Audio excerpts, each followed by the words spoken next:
نحمده ونصلي على رسوله الكريم اما بعد فاعوذ بالله من الشيطان الرجيم رب اشرح لي صدري ويسر لي امري واحلل عقدة من لساني يفقهوا قولي رب يسر ولا تعسر وتمم بالخير۔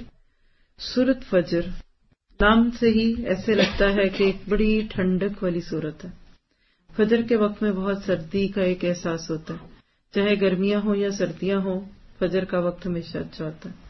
لیکن سورت کا نام سورۃ فجر ہے تو اس کی پہلی آیت بسم اللہ الرحمن الرحیم والفجر، فجر کی قسم، ولیال نشر، اور 10 راتوں کی قسم، والشفع والوتر، جفت اور طاق کی قسم، واللیل اذا یسر، اور رات کی قسم جب وہ چلنے لگے۔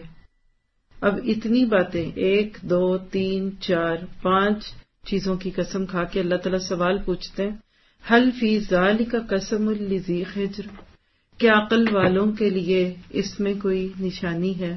عقل والوں کے لیے اس میں کوئی بات ہے سوچنے والی؟ کیا ہے وہ بات؟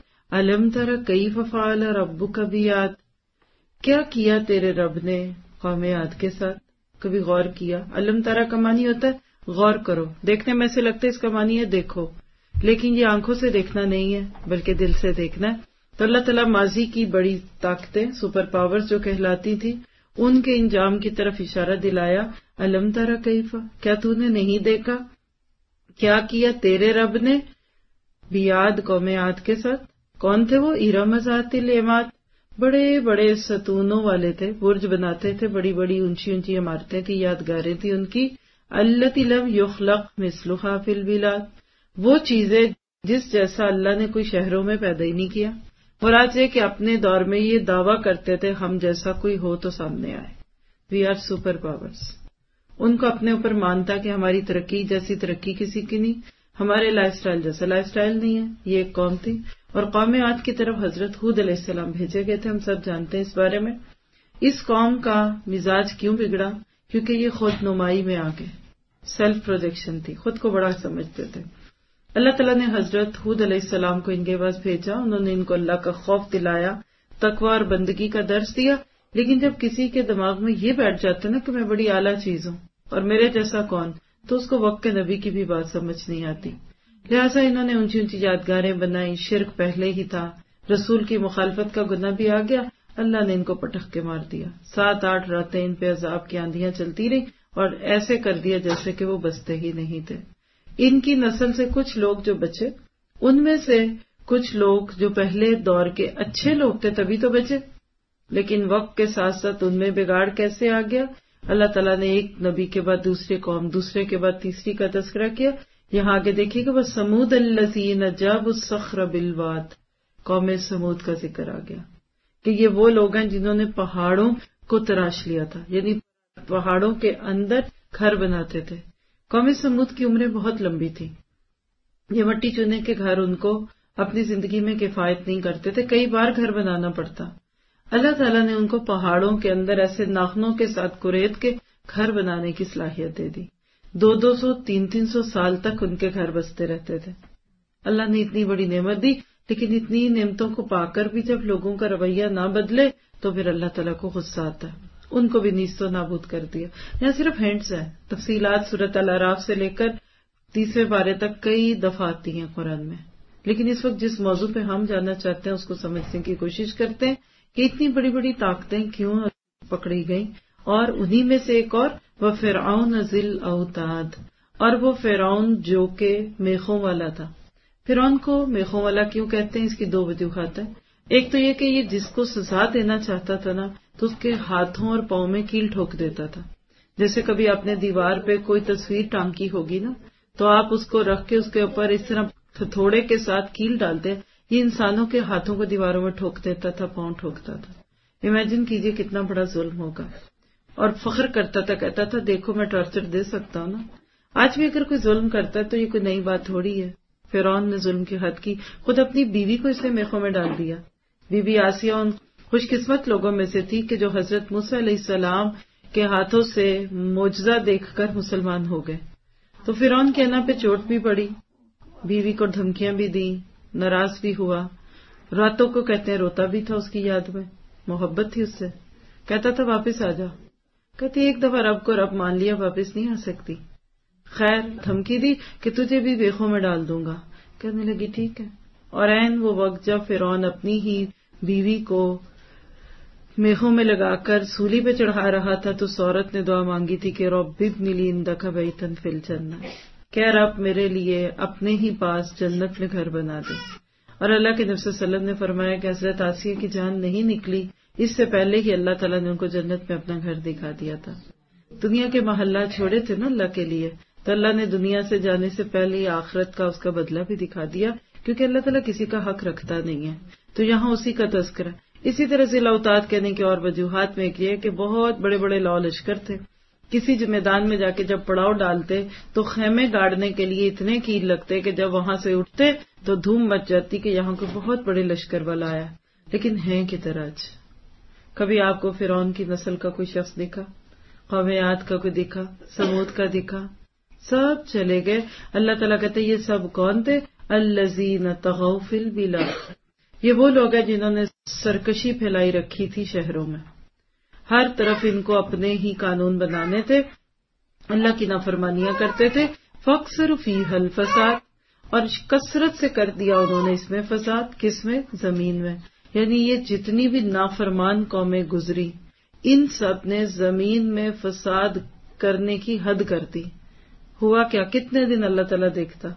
اللہ تعالیٰ تو ہر وقت دیکھتا ہے. کچھ مہلت دی، لیکن پھر فصب علیہم ربک صوت عذاب، پس برسا دیا تیرے رب نے ان پر عذاب کا کوڑا. کیا مطلب ہے؟ کہ جب ان کی پکڑ کا وقت آیا ان کی دنیا کی ترقی خود ان کے لیے رکاوٹ بن گئی، اور اللہ تعالیٰ نے ان کو یوں پٹک کر مار دیا، کیونکہ ان ربک لبالمرصاد، بے شک تیرا رب گھات میں ہے. اس جملے کو محسوس کیجیے، تیرا رب گھات میں ہے. میری اور آپ کی گھات لگائے بیٹھا رب. گھات کیا ہوتی ہے بولا؟ جانور کا شکار کرنے سے پہلے جو گھات لگائی جاتی ہے نا. کبھی آپ نے شیر کی آنکھ دیکھی؟ کیسے وہ تاڑتا ہے، سے گھومتا ہے، اور جہاں دیکھتا ہے کہ میری ریچ میں آ گیا جانور تو اس کو ایک دم جھپٹ کے پکڑ لیتا ہے. بس اس بات کو جیسے مرضی سمجھے. حقیقت ہے کہ انسان دنیا میں گناہ کرتا ہے. ہم سب دن رات گناہ کرتے ہیں. ہم سب کی زندگی میں بہت سارے ایسے کام ہیں کہ جو نہیں ہونے چاہیے. پھر اللہ تعالیٰ جانتے بوجھتے میں نہیں پکڑتا. کچھ دن جب پکڑ نہیں آتی نا تو ہم کہتے ہیں کچھ ہوا ہی نہیں، ہونا ہی کچھ نہیں. اللہ کو تو یہ اچھا ہی لگتا ہے تبھی تو ایسے. اور یہ تو وہ ہے.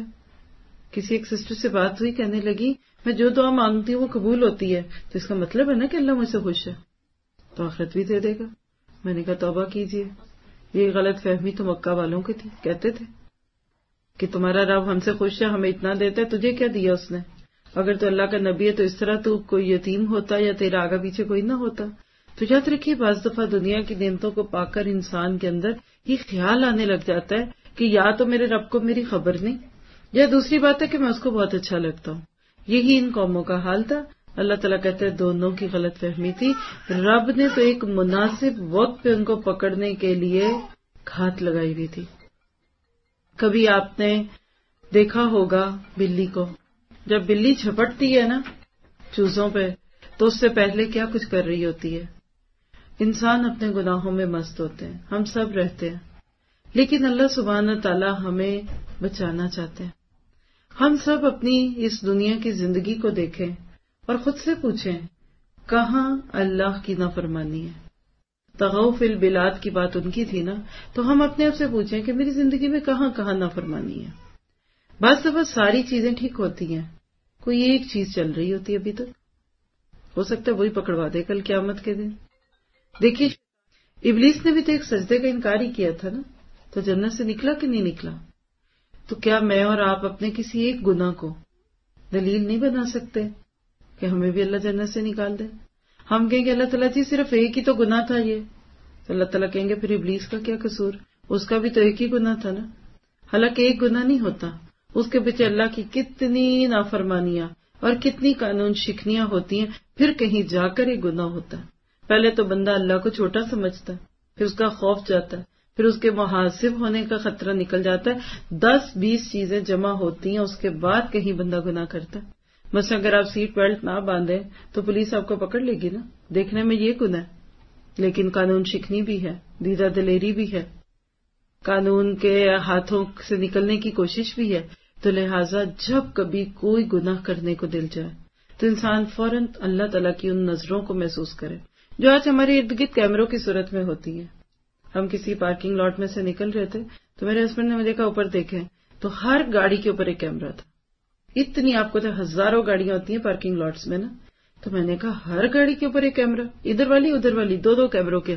کہا کہ اگر کوئی بھی کوئی دوسری گاڑی نکال کر لے تو وہ تصویر میں آ جائے گا. تو میں نے دل میں سوچا کہ اس پارکنگ لاٹ میں اگر 10,000 گاڑیاں ہیں تو 10,000 کیمرے لگے ہوں گے اور اسی سے وہ وہاں بیٹھ کے چیز بھی کرتے ہیں کدھر جگہ ہے کدھر جگہ نہیں، کس کو لینا کس کو دینا. کیا پتا چلا کہ جب لوگ دنیا کے کیمروں کی آنکھوں سے ڈرتے ہیں تو لوگ رب کی آنکھ سے کیوں نہیں ڈرتے. ان ربک لبالمرصاد. پولیس مین کو آتا دیکھ کر ہاتھ کانپتے ہیں نا. ذرا سی وہ آوازیں آنے لگ جائیں نا پولیس کار کی تو سیٹ بیلٹ کو چیک کرتے ہیں کہ بندی ہوئی بھی ہے کہ نہیں ہے. اللہ کی موجودگی کا ہمیں کتنا احساس ہوتا ہے، لیکن اللہ کا کتنا رحم ہے. ہر تھوڑے عرصے کے بعد اللہ تعالیٰ ہمارے اوپر کوئی خیر لے آتا ہے. رمضان سے پہلے انسان اکثر گناہ کرتے ہیں اور خاص طور پہ میں نے دیکھا کہ رمضان سے پہلے شادیاں بہت ہوتی ہیں. یہ سوچ کر کہ پتہ نہیں سے ایک مہینے میں پابندیاں لگ جائیں گی شادیوں پہ، پہلے کر لے. حالانکہ رمضان کی شادیاں بلیسڈ ہوتی ہیں، بابرکت شادی ہے رمضان کی، لیکن پھر اس میں ہم اپنی مرضیاں نہیں پوری کر سکتے نا. پھر شرم بھی تو آتی ہے نا، کیا کریں کیسے کریں. تو لہٰذا اللہ تعالیٰ رمضان میں ہمیں نیکیاں کرنے کا موقع دیتے ہیں اور پھر ہم اس میں اللہ تعالیٰ کی رحمتوں میں آ جاتے ہیں. نتیجہ کیا نکلتا ہے کہ ہمارے پچھلے کئی گناہ اللہ تعالیٰ اپنی رحمت سے معاف کر دیتے ہیں، کیونکہ ہم سب نے جو کچھ بھی کیا اس کے بدلے میں رمضان میں بہت ساری نیکیاں کی. اب کیا ہوا، رمضان میں کھاتا تھوڑا سا کلیئر ہوا تو پھر عید آ گئی. وہ عید میں ایک بار پھر جھٹکے پڑ گئے. اب جب عید کی پارٹیوں میں پھر گناہ ہوا کہ سارے نماز روزے تو ختم ہو گئے. یہ ساری تہجدیں تراویحیں تو صرف عید کے فنکشن میں. پھر آپ نے دیکھا ہوگا عید کے بعد اکثر شادیاں شروع ہو جاتی ہیں. اب شادی ہونا آج کے دور میں ہمارے کلچر میں کیا ہے؟ شادی کیا ہے؟ نافرمانی، سرکشی. سچی بات ہے، کوئی مانے نہ مانے، میں تو اس بات سے کبھی نہیں شرماؤں گی. اللہ ماشاءاللہ جن کو اللہ نے بچایا ہوا وہ ہر موقع پہ بچتے ہیں، لیکن آج کے دور میں ہماری شادیاں اللہ سے جنگ ہے. سیدھی سی بات ہے. خوشیاں دینے والے کو کہتے ہیں اب آ دیکھ ذرا ہم کرتے کیا تیری خوشیوں میں. سب کو اس شادی میں خوش کر کے بھیجیں گے، تیری پرواہ کوئی نہیں. گھر کے ملازموں کو بھی لوگ شادیوں میں خوش رکھتے ہیں، کہتے ہیں آئے ہیں ان کو خوش بھیجنا، بہنیں آئی ان کو بھی خوش خوش بھیجنا، بھابیاں آئی ہیں، بیٹیاں آئی ہیں، ان سب کو خوش بھیجنا. بہت کم سوچتے ہیں کہ خوشیاں دینے والا بھی خوش کیے جانے کا لائق ہے. تو لہٰذا ہم پھر مستیاں کرتے ہیں. اگر اللہ تعالیٰ واقعی ظالم اور جابر ہوتا نا تو ہمیں دیکھتا دور سے کہتا اور کرو گناہ، تڑپو، مزہ کرو، دیکھتا ہوں کیا. لیکن اس کی شان دیکھیے کہ رمضان سے پھر 2-2.5 ماہ بعد ہم پر اتنے خوبصورت دن لے آتا ہے جس کا تذکرہ اس سورت کے شروع میں والفجر. شروع میں جان کے نہیں بات کی تاکہ تھوڑی کسی کنارے پہ جا کے بات کروں. والفجر سے مراد ذی الحج کی 10 صبحیں ہیں. بہت سارے لوگ رمضان کی آخری 10 راتوں کی خوبی تو جانتے ہیں، لیکن اس کے ذی الحج کے شروع کے 10 دنوں کی خوبی پوچھو بھی تو زیادہ عید اور حج. حالانکہ والفجر، فجر کی قسم سے مراد یہاں وہ 10 دنوں کی قسمیں ہیں اور اس پہ مفسرین کا اتفاق ہے کہ یہ ذی الحج کی 10 صبح. جس طرح رمضان کا آخری عشرہ اہم ہے نا، اس طرح ذی الحج کا شروع اہم ہے. جس طرح ادھر راتوں کی عبادت ہے نا، ادھر دنوں کی عبادت ہے. جس طرح ادھر ان 10 راتوں کی عبادت کا کوئی دوسری عبادت مقابلہ نہیں کر سکتی ان دنوں، اسی طرح ان 10 دنوں کی عبادت کا کوئی مقابلہ نہیں ہے. اس میں الحمدللہ بہت سارے لیکچرز ہیں، میں آپ کو ضرور دعوت دوں گی. آپ لوگ ویب سائٹ پہ جائیں، برکت والے دن ایک لیکچر ہے. پھر اسی طرح رمضان اور ذی الحج میں مماثلت، بہت ہی موٹیویشنل لیکچر ہے کہ جس میں تقابل کیا گیا کہ رمضان اور یہ سب کیسے ہے. یہاں تو آج صرف ہم ایک ریمائنڈر کے طور پہ دیکھ لیتے ہیں کہ ان 10 دنوں میں جو ہمارے پاس آنے والے ہیں الحمدللہ ہم کیا کریں، کیونکہ فذکر فإن الذکر تنفع المؤمنین، نصیحت کرتے ہی رہنا چاہیے، انسان بھول جاتا ہے. تو ہم ایک ہلکی سی چیک لسٹ بناتے ہیں، ڈیٹیلز آپ اس لیکچر سے سنیے جس میں بہت کچھ ہے. لیکن ان 10 راتوں کے بارے میں اللہ سبحانہ تعالیٰ نے یہاں جو بات کی اس پہ امام ابن قصیر رحمہ فرماتے ہیں کہ یہ ذی الحج کے 10 شروع کے دن ہیں، اور ابن عباس رضی اللہ تعالیٰ عنہ سے ایک روایت ہے کہ اللہ تعالیٰ کو ان 10 دنوں کے عمل بہت پسند ہے، کوئی بھی عمل، whatever you want to do. اللہ کے نبی سے کہا، اللہ کے نبی ہر عمل ان دنوں کا، ان دنوں میں جو بھی نیکی کریں، مثلا آپ ان دنوں میں کسی کو پانی پلاتے ہیں، آپ ان دنوں میں قرآن پڑھتے ہیں یا کچھ اور کرتے ہیں، عام دنوں میں کی ہوئی نیکی سے یہ بہت ہی اعلیٰ ہے۔ کہا کوئی نیکی اس سے زیادہ اللہ کو پسند نہیں۔ تو صحابہ نے فوراً پوچھا، اللہ کے نبی کا جہاد فی سبیل اللہ جو ہم اللہ کے راستے میں کرتے ہیں، کیا وہ بھی اللہ کو اتنا پیارا نہیں؟ حالانکہ آپ کو پتا ہے کہ وہ دین کی پیک ہے، اسلام کی آخری چیز کیا ہے کہ آپ اللہ کے دین کے لیے کام کریں، جنگوں میں کرنا پڑے تو کریں، علم کے میدان میں کریں، یعنی اللہ کے نام کو بلند کرنا یہ سب سے بڑی نیکی ہے۔ تو کہا کہ کیا یہ اس سے بھی بہتر ہے؟ تو آپ نے فرمایا ہاں، یہ جہاد فی سبیل اللہ سے بھی اہم ہے، سوائے اس مجاہد کے جو اپنے مال اور جان کو لے کر نکلے اور کسی چیز کو واپس لے کر نہ آئے۔ بخاری کی روایت، یعنی جنگ میں اس کا گھوڑا بھی مر گیا، وہ خود مر گیا، اس کے بچے بھی مر گئے۔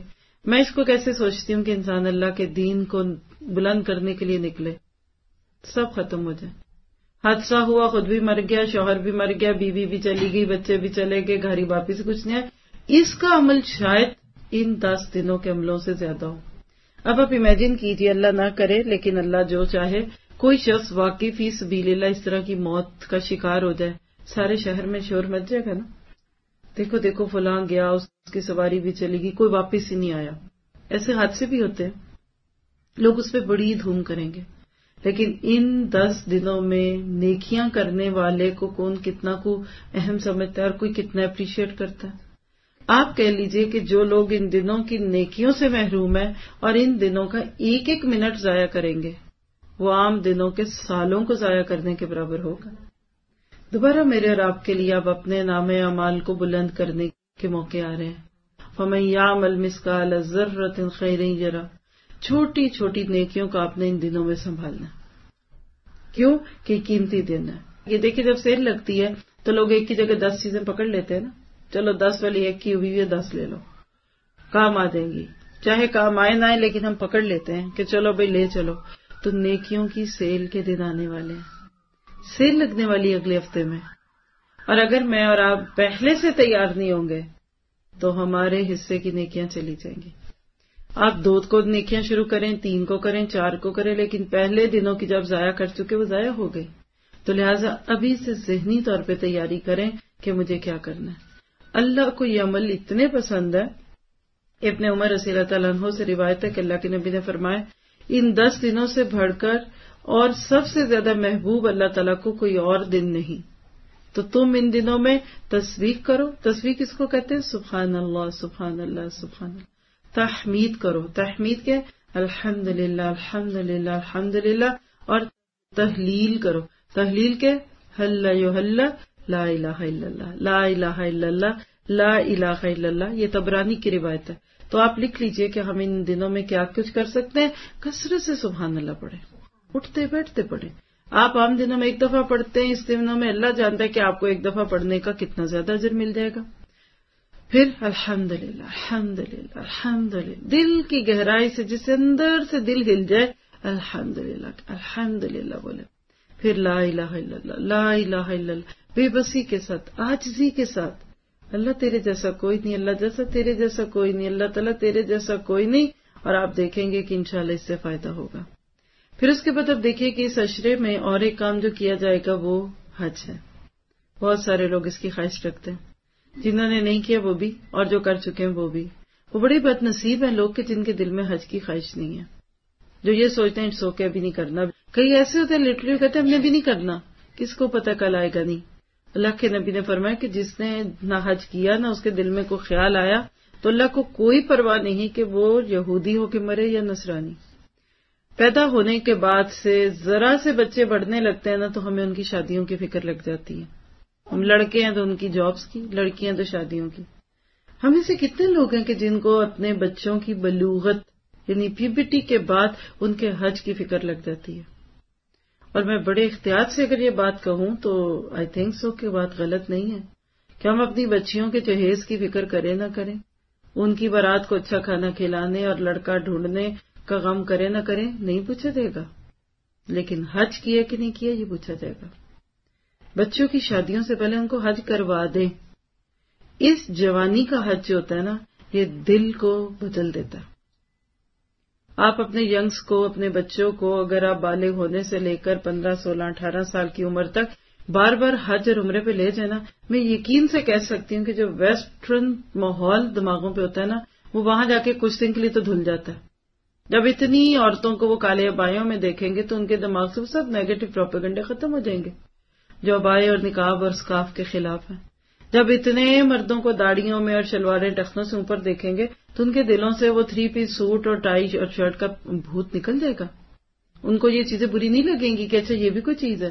پھر اتنے لوگوں کو اکٹھے بھاگتے ہوئے حی علی الصلاح، حی علی الفلاح کی طرف دیکھیں گے تو دل میں اسلام کا رعب آئے گا۔ ویسے تو سچی بات ہے کہ آج کے دور میں ہمیں اسلام کا کوئی اتنا رنگ دکھتا نہیں، لیکن آپ سب گواہ ہوں گے کہ جب ہم مکہ مدینہ جاتے ہیں تو ہمیں وہاں واقعی دکھتا ہے۔ میں اکثر سوچتی ہوں کہ جو یہاں کے دکھ رہا ہے کبھی یہ پوری دنیا میں دکھے تو لوگ اسلام سے کتنے خوش ہوں۔ تو لہٰذا آپ خود بھی اور اپنے بچوں کے لیے اس کا اہتمام کریں۔ Really it need to be done, کرنا ہے، ٹھیک ہے۔ اللہ اکبر اللہ اکبر اللہ